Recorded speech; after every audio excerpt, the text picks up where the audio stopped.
কোনো পার্টি কোনো দল কোনো নেতাखौ गाज्रि मोननानै एबसुआ खावलायाखै आंना सौफै खोनासंनो नाजाफैदोंमोन बुंथिगिरिनि बिबानखौ होदोंब्लाबो दा मासिगिरि बिथाङा गिबि बिबुंथि लाखिनो होनाय बायदि आङो जेसेबां हायो सुंद'यै बुंनो सानदों आरो दिनैनि बे सानाव बाहागो लाफैनाय गासै जोंनि एनडिएफबि न'खरनि सोद्रोमा मानगोनां बिथांमोनजों लोगोसे बे बांबुरगोरा बिथांनि न'खरनि आरो एनडिएफबि मार्टियार परियालनि बे गाजियामाटी उदालगुरि ओनसोलनि आरो गुबुन गुबुन दाब दाब जायगानिफ्राय सफैनो हानाय आलासिफोरजों लोगोसे मानगोनां रायजो राजा नोंथांमोन बयखौबो आङो गिबियावनो दुलाराय बर' फरायसा आफादनि जानानै दिनैनि बे मुंख्लं साननि गोथार हाबाफारियाव नोंथांमोनखौ आङो बयखौबो खुलुमबाय आरो गाहाम हामलायनायखौ आं बावहरबाय बे बांबुरगोरा बिथांनि सोरगोआरि जिउमानि आलो गोजोननि थाखाय आफा इसोरनि आरज गाबदों अराय जाहाथे गोजोनै थानो हायो आरो जोंखौ अरायबो सारस्रिहरो আমার ইয়ার উপস্থিত মই দেখিবলৈ পাইছোঁ আমার বিভিন্ন জাতি জনগোষ্ঠী ভাষা ভাষী আমার অঞ্চলৰ আমার বিভিন্ন দল সংগঠনৰ নেতৃবৃন্দৰ লগতে স্থানীয় ৰাইজ বিভিন্ন ৰাজনৈতিক দলৰ বিষয়ে ভাব লোৱা নেতৃবৃন্দ ইয়াত উপস্থিত আছে মই সকলোকে আজিৰ এই পবিত্ৰ শ্বহীদ দিৱসৰ এই কাৰ্যসূচীৰ মোৰ আন্তৰিক নমস্কাৰ আৰু ধন্যবাদ মই জ্ঞাপন কৰিছোঁ मानगोनां रायजो राजा नोंथांमोन गोलाव सम बर' हारिनि सोमावसारनायनि जारिमिनाव दुलाराय बर' माहारिनि बिखायाव दुलाराय बर' फरायसा आफादनि 1135 जन मुंख्लंनि जारिमिना जोंनि मोखाङाव दङ बिएलटि सोमावसारनायनि बिएलटि आन्दोलननि मुंख्लंफोरनि जारिमिना जोंनि मोखाङाव दङ आरो 1986 मायथाइनिफ्राय जागायनानै 2020 मायथाइसिम बड' गोजोन गोरोबथा बा बिटिआर एग्रिमेन्टनि बे समसिम एनडिएफबिनि मोनसे आफादनिफ्राय मोनब्रै आफाद जाजासिम मुंख्लंफोरनि बेसेन गोसा आत्म बलिदान आरो बिथांमोननि जि गोथां जारिमिन बर' हारियाव बयनिबो गोसो गोरबोआव दिनैबो बे मोनसे जोंनि गोसोखांथाव थासारि आरो बेयो जोंनि गोसोआव दङ जोहोलाव बि बांबुरगोरानि बे दिनै मुंख्लं सान नेशनेल डेम'क्रेटिक फ्रन्ट अफ बड'लेण्डनि गिबि मुंख्लं बै समाव बर' सिकिउरिटि फर्स आरो उननि समाव एनडिएफबि आरो दिनैनि बे सानाव दुलाराय बर' फरायसा आफादनि सासे मावथि हिसाबै आंनि मोनदांथिया बेनो जे बर' हारिनि स्वार्थनि थाखाय बर' हारिनि सिनायथि आइडेन्टिटि जोंनि राजखान्थियारि आरो संबिधानिक मोनथायनि थाखाय আমার এই অঞ্চলত যিখিনি পিছপৰা জাতি জনগোষ্ঠী নিপীড়িত শোষিত বড়ো লগতে আন আন জাতি জনগোষ্ঠীৰ সমগ্ৰ দিশত আগবঢ়াই নিয়াৰ স্বাৰ্থত উন্নয়নৰ স্বাৰ্থত আমাৰ অধিকাৰ পোৱাৰ স্বাৰ্থত এই অঞ্চলৰ পৰা যিসকলে আত্মবলিদান দিলে শ্বহীদ হ'ল সেই শ্বহীদসকলক আমি সদায় স্মৰণ কৰিব লাগিব আৰু বেখাयनो दिनैनि बे साना बर' हारिनि सासे जोहोलावनि मुंख्लं सान आरो बेयो एनडिएफबिनि मार्टियार बा एनडिएफबि आफादनि गिबि मुंख्लंब्लाबो जों बेखौ बयबो बजबनानै गनायनानै लानांगोन सम आरो थासारियाव जोङो गावस्रा गावस्रि जादोंमोन नंगौ जोंनि सानस्रि जोंनि आइडिय'लजि प्रिन्सिपालाव मालाबा सौग्रावलायदों मालाबा बेबायदि सौग्रावनायनि जाहोनाव जोंनि बिदा फंबाय जोंनि गेजेराव माब्लाबा दैदेनगिरिफोरनि मालाबा मावथिफोरनि गेजेराव एसे खहायाबो जायाखै नङा जाबोदों किन्तु बर' हारिया गावनि हारिखौ देरसिन बे ओंथिखौ बुजिनानै हारिनि स्वार्थनि थाखाय आंनि सानस्रिया देरसिन नङा बेनिफ्राय हारिनि सानस्रिया देरसिन जाय बाथ्राखौ बड'फा उपेन्द्रनाथ ब्रह्मआ बुंदोंमोन गेरेमसा माहारि दानायनि बाथ्रा आरो गेरेमसा माहारि जानांगौब्ला इउनिटि थ्र स्ट्रागलनि स्ल'गानखौ बिथाङा होदोंमोन लिभ एन्ड लेट लिभनि स्ल'गानखौ बिथाङा होदोंमोन जों खौसे थांनानै थानांगोन मोजांसे बर' हारिया खौसे रायजो जानांगोन खौसे जुजिनांगोन आरो बे खौसेया सोमावसारनायनि गेजेरजों फैगोन सोमावसारनायाव दावखोलाय दावख्लायलाय मोननाय आरो गोमानाय देरहानाय आरो जेननायनि गोबां जारिमिन दङ दुलाराय बर' फरायसा आफादा बै समाव एबसुनि आफादगिरि महरै थाखाय बिथाङा बिबान होदोंमोन आरो बे जारिमिना दिनै 5 बोसोर लिरनायनि उनाव सुजुनो थांगासिनो दङ बे जारिमिनफोरखौ नायदों एबसुनि जारिमिन माने बर' हारिनि जारिमिन एनडिपिनि सोमावसारनायनि जारिमिनाबो बर' हारिनि जारिमिन बिएलटिनि सोमावसारनायनि जारिमिनाबो बर' हारिनि जारिमिन आरो बे जारिमिनफोरखौ दिनै जों जुदि नायफिनोब्ला बिजिरफिनोब्ला जों बेखौनो नुयो जे बर' हारिया नांगौ समाव हारिनि स्वार्थआव हारिनि ग्रेटनेसखौ सिन्था खालामनानै जों ज' आरो मावबोदों आरो बेखायनो गावस्रानाया गिदिर नङा एना एनिया गिदिर नङा सौग्रावलायनाय कनफ्लिक्टआ गिदिर नङा हारिनि स्वार्थनि थाखाय जोङो खौसेयै जुजिनानै हाबा मावनानै जे खामानिखौ आदाय खालामनानै हागोन आरो बे जातिनि अधिकारनि स्वार्थआव जागोन बेसो जोंनि थाखाय गुबै बाथ्रा होननानै आं सानो आंहा आत्मबिश्वास दङ आरो बे रिकनसिलिएसनखौ जेब्ला आरम्भ खालामदोंमोन एनडिपि आफादनिफ्राय दुलाराय बर' फरायसा आफादनिफ्राय मानगोनां प्रमद बर' मानगोनां गबिन्द बसुमतारी आरो गुबुन गुबुन एनडिपिनि दैदेनगिरि बिथांमोना दिनै बै जारिमिननिफ्राय जों बे जारिमिनाव गोदान मोनसे बर' हारिनि थासारि आरो गोदान मोनसे बड'लेण्डनि बे ओनसोलनि थासारि गोदान बर' हारि निउ बड' बे जेनेरेशन आरो बे भिजनखौ लानानै दिनै बयबो खामानि मावदों जायफोरा दिनै सरकाराव दङ सुक्तिनि उनाव सरकाराव जौगानायनि खामानि मावनानै हारिनि स्वार्थनि थाखाय आरोबाव सरकारनि गेजेरजों मा मावनो हायो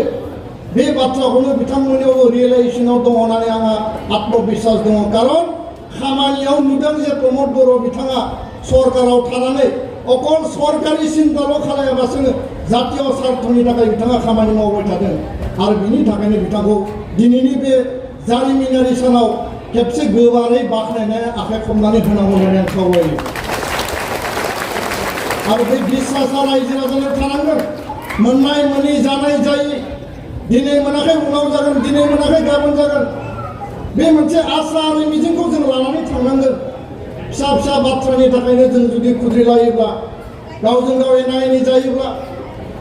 मा बेसेबां खास्रि बिस्रि थासारिनिफ्राय फैनानै दिनै बे समाव सफैबाय जायनि थाखाय जोङो बांबुर गोरा बिथांखौ खोमानानै लानांबाय बिथाङा पुलिस आर्मिनि गुलिजों थैयाखै बर' हारिनि आखायावनो थैनो गोनां जादों आरो बेबायदि जारिमिना गुबुन गुबुन हारिनि दैदेनगिरिनि जारिमिनावबो दङ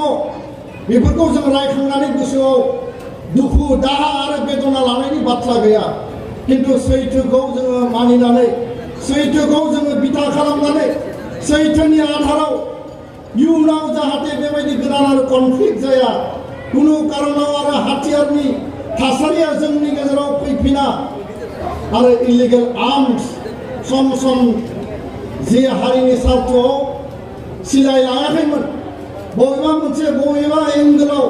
गावबा गावनि पलिटिकेल स्वार्थनि थाखाय हाथियारनिबो माखासे थासारि सोलिबोदोंमोन बेफोरखौ जोङो दिनै गैया खालामनांगोन हारिनि स्वार्थआव बिएलटि आं सिलाय लादों हारिनि स्वार्थआव एनडिपिआ सिलाय लादों बे जातीय स्वार्थनि मोनसे जातीय सेप्टार बिनि बादैबो माखासे समा बेबायदि थासारिबो दङमोन दा बेखायनो आं गोलाव बुङाबासिनो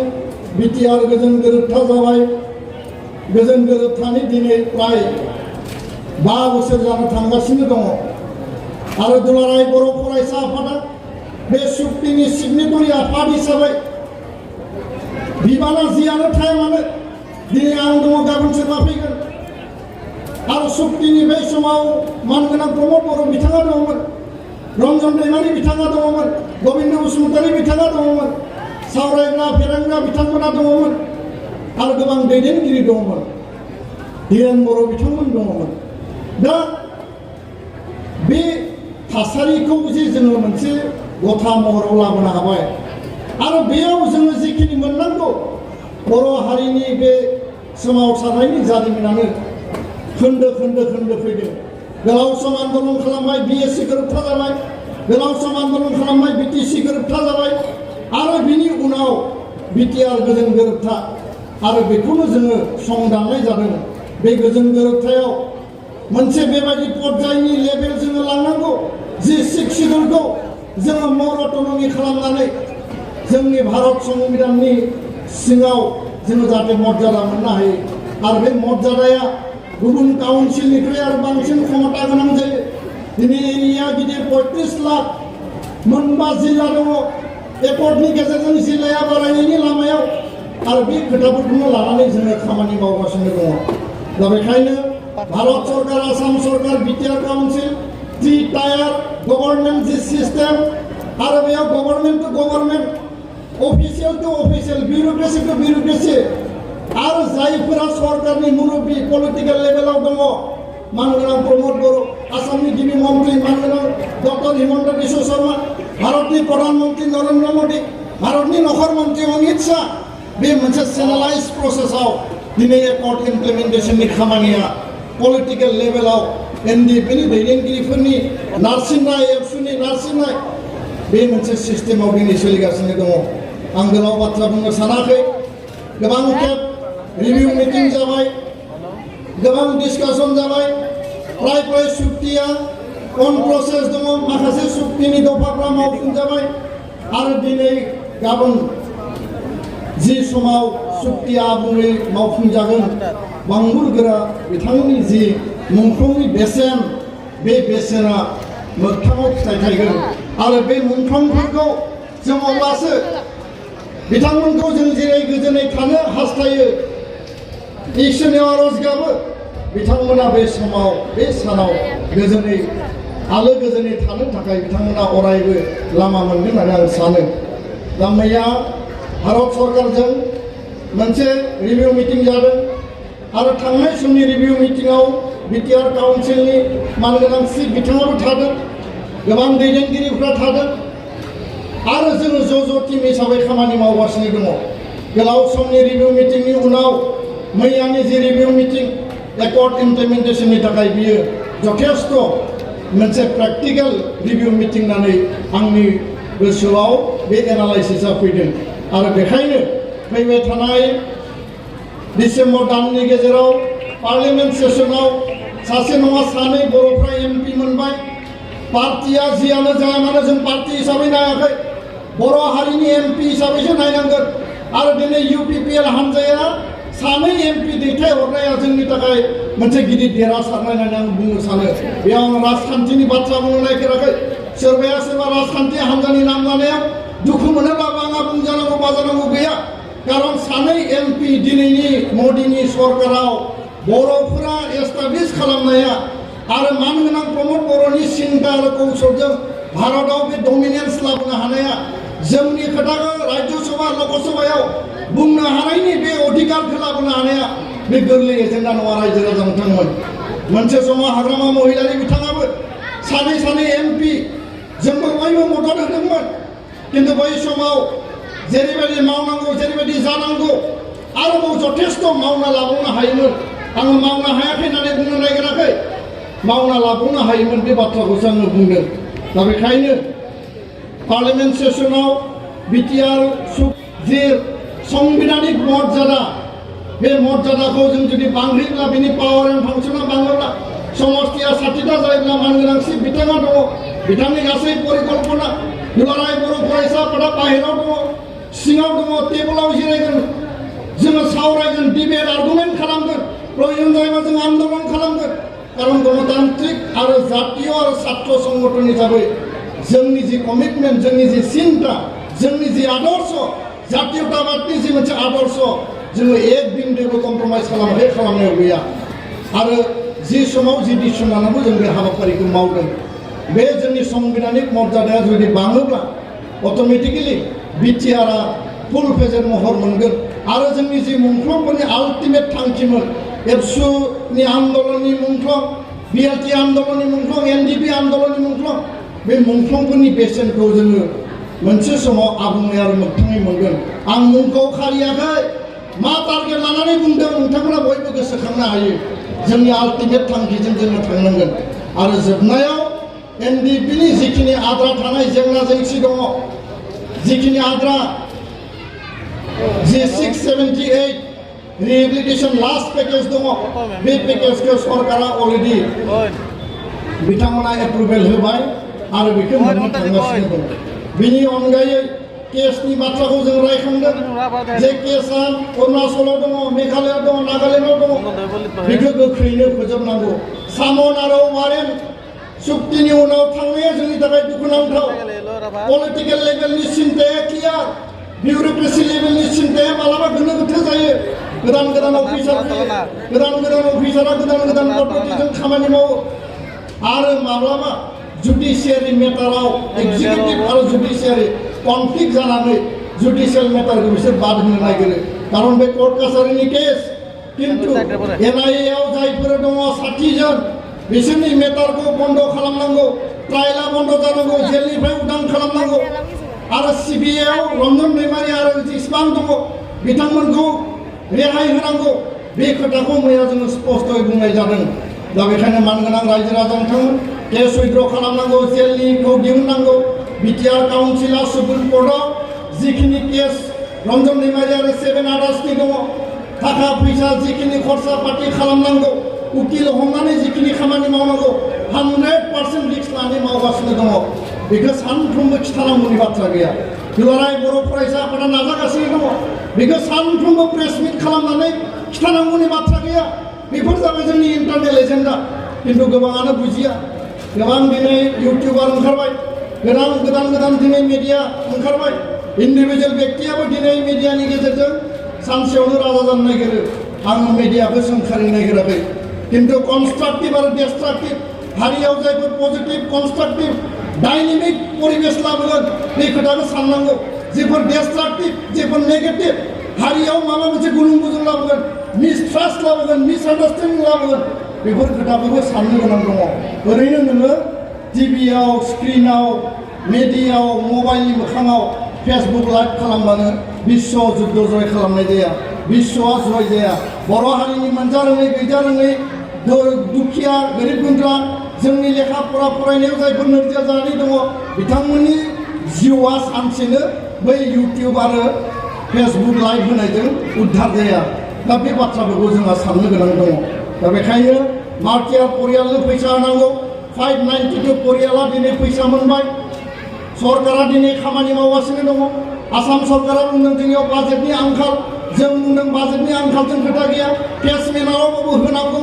आरो जिखिनि होनांगौ बेखौ मावफुंनांगौ सोरबा साननो हानाय दुलाराय बर' फरायसा आफादा जातीय छात्र संगठन बिथांमोना एनडिपि नङामोन बिथांमोना बिएलटि नङामोन बिथांमोना हाथियार लानानै आन्दलन खालायाखैमोन एनडिपिनि इस्युखौ एबसुआ मानो रेज खालामनो रेज खालामनाय नङा नामा डिबेट आर्गुमेन्ट खालामनाय नङा नामा बे भुलखौ मालाबा बुजिनाङा एनडिपिनि जानानै बांसिन उकालति खालामदों होनना बुंब्ला आं होननानै बुङा दुलाराय बर' फरायसा आफाद प्रमद बर' थानायावबो खालामदों दिनै आं बिबानाव दङ आंबो खालामदों उनाव जुदि सोरबा बिबानगिरि जायोब्ला बे आफादगिरि गाहाय नेहाथारियाबो एनडिपिआनो जा बिएलटिआनो जा जाय जाया मानो बे जोंनि हारिनि गुदुर दायित्व आरो बे हिसाबै जों मावफुंगोन दा बेखायनो आं खावलायनो नागिरदों जे मार्टियार परियालनो फैसा मोननांगौनि बेलायाव सरकारा जिखि बाहाना खालाया मानो जोङो सरकारखौ नारसिननांगोन सरकारखौ जों प्रेसाराव दोननांगोन काटगारियाव लाबोनांगोन आरो आसाम सरकारनि बे रेसपन्सिबिलिटि खारन बिटिआर सरकारनि रेसपन्सिबिलिटि नङा बेयो भारत सरकारनि नेशनेल कमिटमेन्ट आसाम सरकारनि कमिटमेन्ट आरो कमिटमेन्टनि आधाराव बियो होनांगोन आरो बे भेरिफिकेसन माबा माबि बिथांमोना जिखि जुक्ति होआ मानो मार्टियार जेनुइन मार्टियारा बंचित जानो मोना बे खोथाया जाबाय स्पष्ट बेखायनो आङो जोबनायाव खावलायबाय एनडिपिनि मोनब्रै आफादनि दैदेनगिरि बिबानगिरि लिडार गोदो जेरै दङ दिनै जेरै दङ जायफोर दिनै गोथाङै दङ हारिनि सेन्टिमेन्टखौ लानानै आवगायनांगौ राजखान्थिनि फोथाराव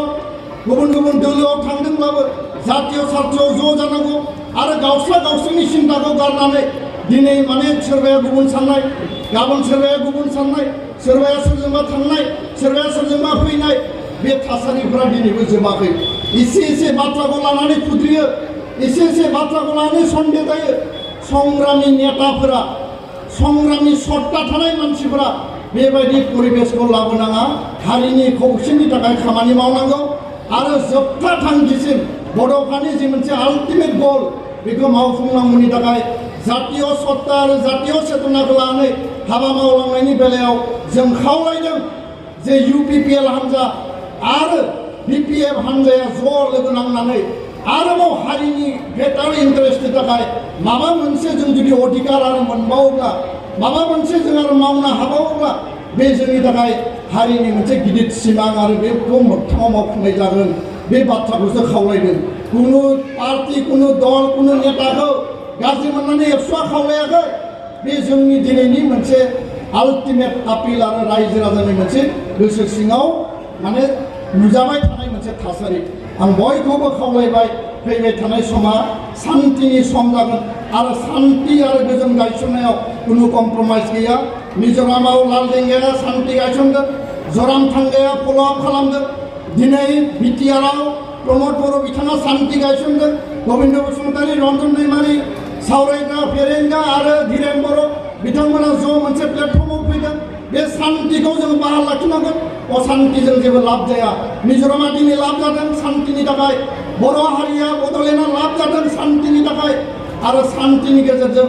जोंनि लेखा फरा आरो जुक्ति तर्क डिबेट आर्गुमेन्ट पजिटिभ सिन्तानि गेजेरजों जों हाबा मावोब्ला बर' हारिया दिनैनिफ्राय फैबाय थानाय समाव जाफुंसार महर मोनगोन आंहा आत्मबिश्वास दङ बयखौबो साबायखर बावबाय गोजोन्थों थेंक इउ